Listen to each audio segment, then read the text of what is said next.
Okay, now to go over a few things about setting up the helicopter. Setting up this V200 is really simple. But before I go into that, I do want to go over a couple things about the transmitter here. And that is these two switches on the top here and then the one knob. Now over here on the left side, this switch is for the throttle. Basically what it does is like a throttle limiting switch. So when you pull the switch down, it's going to turn the feature on. And at that point, you use the knob to set the max throttle. It goes from 30% to 80%. So basically, if you have it set on the minimum, what happens is as you increase your throttle stake, once the throttle stake, throttle gets to 30%, that's where it maxes out. No matter how high you move the throttle stake after that, it's never going to go higher than 30%. Now, if you turn it all the way up, likewise, you get full throttle all the way up to 80%, and then after 80%, the throttle is not going to increase anymore, even if you move the stick up. All right. So this is really good for beginners because that way you can set the throttle so that it only has enough throttle to get off the ground and start hovering. One of the problems that a lot of beginners have is when you get into trouble, you have a tendency to gun the throttle. Now, if you've got the switch off and you've got 100% throttle at full stick, well, the helicopter's going to shoot up to the air. So as a beginner, you don't want your helicopter shooting up the air when you're in trouble. So that's why you leave the switch on and then, put your throttle to maybe 50, 60%, just to where the helicopter's got enough power to get off the ground, but it's not going to go crazy if you, get into trouble and accidentally gun the throttle. So now over here on the other side, this switch is a dual rate switch for your cyclic servos.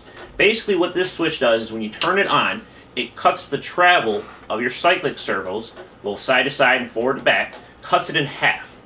So this basically is going to make the helicopter a lot less sensitive. So with it off, you have full travel. So if it goes from here to here, but when you turn the switch on, it's only going to go here to here. And for beginners, really useful feature. I really recommend that. Now, one thing about this feature versus this feature, when you use the throttle limiting switch here, when you turn it on, the throttle stick is only going to work till where you set it, and then anything after that is not going to do anything. So you'll have like a little dead spot with the throttle stick when you turn the switch on. Now with the dual rate switch here for your cyclic servos, when you turn the switch on, the cyclic servos are still going to move for the entire movement of your cyclic stick. All right, you're not going to have any dead spots like you would with the throttle stick. So this is great because again, that means you can move your cyclic stick all over the place, and you're only going to be moving cyclic servos half as far as if you turn the feature off. Turn the feature off, you're going to get a lot better performance, but it's going to be a lot twitchier.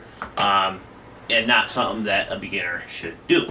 So when you start off, put both switches on, put your throttle limiting switch at 50, 60, 70%, and just leave the dual rate switch for your cyclic servos on till you get used to the helicopter. Then by all means turn the feature off and you'll start having a lot more fun because this thing is pretty agile. So now I want to go to setting up the helicopter. Now setting up this helicopter, very simple. Now one of my favorite things about the single rotor 4-channel fixed pitch helicopters, and one of the reasons I always recommend them to people, is because setup on these things is very simple. As a beginner, you're going to crash a lot, and when you crash, you don't want to have to spend a lot of time fixing and setting up the helicopter. You want something that you can just kind of fix real quick and then get back to the business of learning to fly. And this helicopter makes that very simple. Really, there's only 3 mechanical adjustments that you can make and 3 electrical adjustments that you can make. This is by far one of the easiest helicopters I've ever found to set up. Now, to set up the helicopter, like the mechanical setup, most people are never going to have to mess with any of this. Mechanical setup involves leveling the servo arms, once you make sure your servo arms are level, then you adjust the linkages to make sure the swash plate is level. And then the third adjustment is these 2 links going up to the blade grips here. You just want to make sure those are the same and that they're level, that the blade grips here are level with the swash plate. Now again, most people, when you buy one of these, you're not going to have to mess with any of that. And if for some reason you did, make sure you unplug the motor when you start messing with this stuff, because you don't want to have this thing accidentally spin up on you when you're adjusting stuff. Because to adjust this, now saying that you had to replace a servo, what you would do is you'd want to turn your transmitter on, and the way this kind of works, make sure your throttle sticks at the bottom, turn your transmitter on, and then you would plug in the helicopter, which I don't have the battery here for, and you plug in the helicopter within 10 seconds of turning on your transmitter. And then the helicopter will bind to the transmitter, and then, you know, all is well. But what you would do is you turn on the transmitter, plug in the helicopter, and then what you can do is you can take the servo arms off of the servos and position them so they're as close to being level as possible. Now, again, from the factory, you're not going to have to do this.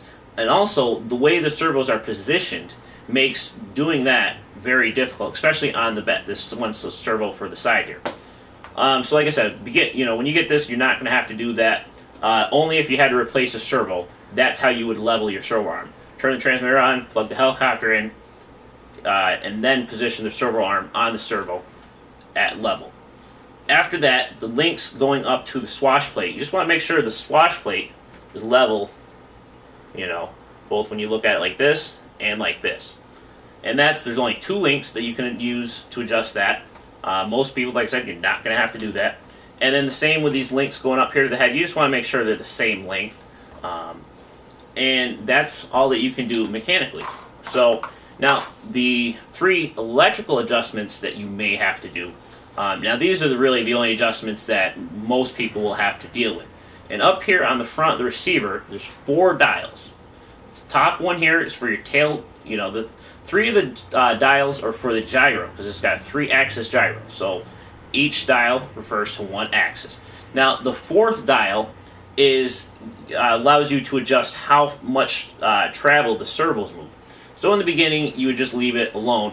As you get better, you're going to want to increase the travel of the servos, and that's going to make the helicopter much more agile. It's going to be, you know, give it a lot more performance. But in the beginning, not something you want to worry about. So that dial, just leave it in the middle where it's set. But again, these other 3 dials up here at the top, you got your tail gyro, your elevator gyro, and your aileron gyro. So what these are is, now most people, as a beginner, you're going to have a harder time knowing when the gyros are set too high, but you will know if it's set too low. For the 3 gyros, it's better to have them set towards the high side.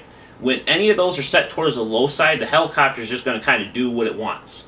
All the moves are going to be over-exaggerated, so if you have it in a hover and say, well, okay, your tail gyro is for the tail, all right? So if the helicopter is, you know, going like this, you adjust your tail gyro. If the helicopter is rocking side to side, you're going to use your aileron, and if it's rocking forward to backward like this, you'd use your elevator gyro. So now if you're starting off and the helicopter's just swinging back and forth wildly out of control, what you're going to want to do is unplug the helicopter, and I usually turn the transmitter off too. Then using the little plastic screwdriver that's included with the helicopter, what you want to do is increase, you know, turn the gain up on the elevator gyro. Like I said, you will know if it's set too low, but chances are you're going to have a harder time knowing if it's set too high. If it's set too high, the helicopter will have a tendency to do is rock, and it also tends to fight you. So if you have your gain on your elevator gyro too high, when you try to go forward, try to fly forwards, the gyro is going to kind of work against you and try to bring it back into a hover. But as a beginner, you know, like I said, it's not as important to make sure that they're not too high. You just want to make sure they're not too low.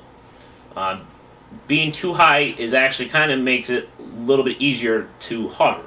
But being too low, like I said, the helicopter will just kind of fly around out of control. Now, from the factory, most of them will be set kind of in the middle, and I found that mine worked. This helicopter works just a little bit better by turning them all of them up just a little bit. So all 3 of them I ended up turning up just a little bit.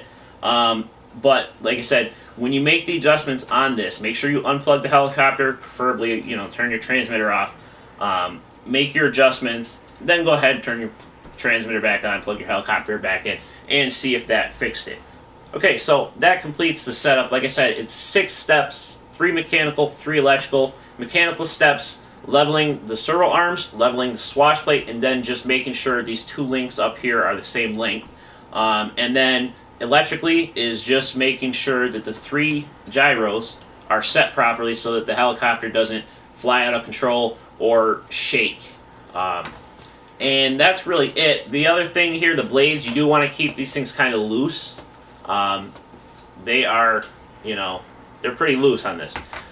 You could tighten them up if you wanted to, but I would recommend for this helicopter just keep them kind of loose.